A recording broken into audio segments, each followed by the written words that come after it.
цэнгэг усны нөөц байгаль хамгаалах төв үзүүлж байна. Урсгал ус. Урсж ил байсан. Урсж байгаа. Цаашид урссаар л байх юм шиг санагддаг гол мөрөн булаг шандны ус. Гэхдээ байцаарай.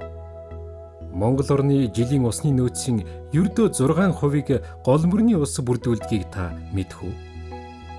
2018 оны судалгаагаар манай орны гадарганы усны бараг 3,000 их үүсвэр хатаж ширгэснийг сонссон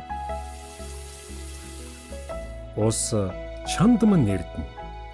Энэ үгийг хэн бүхэн мэднэ? Харин хүн бүхэн ойлгодгүй. Эрдэнэ гэж элбэг имийг нэрлэдэггүй шүү дээ. Усаа хинэцгээ яйнд нэгдэцгээе.